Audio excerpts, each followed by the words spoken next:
कहा जिस जिसको बैकुंठ जाना है तो यमुना जी में डुबकी लगा लो।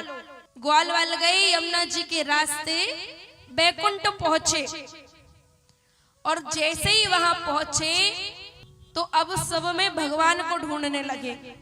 देखा कि एक बड़ी सी नाग की सैया बनी हुई है, उसके ऊपर कोई विराजमान है।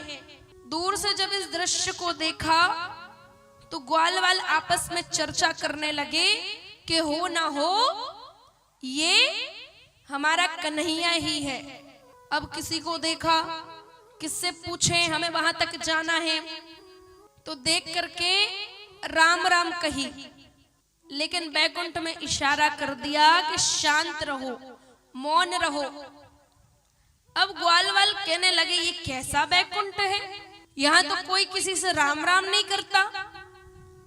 तो कहने लगे कि अलग अलग देश के अलग अलग शिष्टाचार होते हैं, सभी राम राम थोड़ी करते हैं। कोई राम राम करता है, कोई राधे राधे करता है, कोई हर हर महादेव बोलता है, और आजकल तो फैशन चला है, क्या बोलते हैं, हाय और बाय। तो ये बिल्कुल प्रयोग नहीं करना चाहिए। जितना हो सके किसी से मिले, किसी से विदा लें तो भगवान का नाम ही उससे कहें। अब और आगे बढ़े तो क्या देखा, 5-5 शीश वाले हैं, 4-4 सर हैं, किसी के 4 हाथ हैं।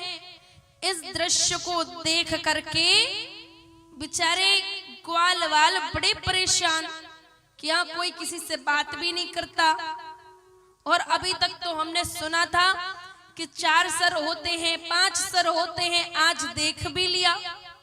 चलो एक कार्य करते हैं, अपने कन्हैया से चलकर मिलते हैं।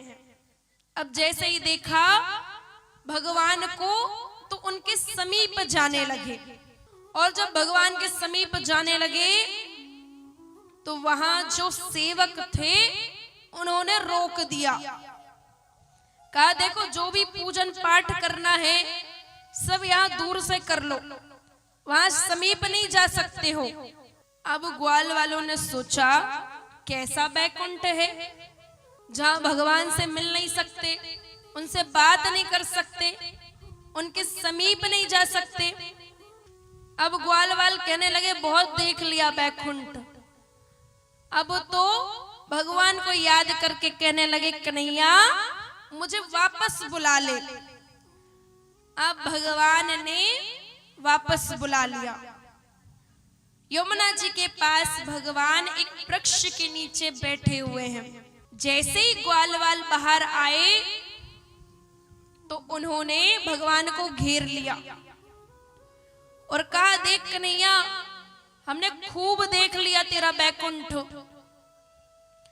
बैकुंठ में बड़े आराम से तू रहता है, बड़ी स्तुति होती है तेरी, लेकिन कितना भी अच्छा हो बैकुंठ, पर एक बात कह दे कि वहां वृंदावन जैसा आनंद नहीं है।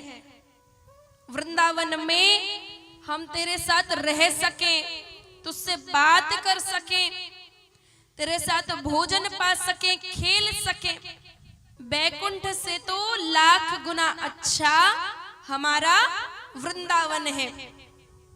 इस प्रकार से ग्वाल वालों ने जब बैकुंठ के दर्शन किए तो बैकुंठ से भी उच्च स्थान श्रीधाम वृंदावन को दिया। बोलिए वृंदावन धाम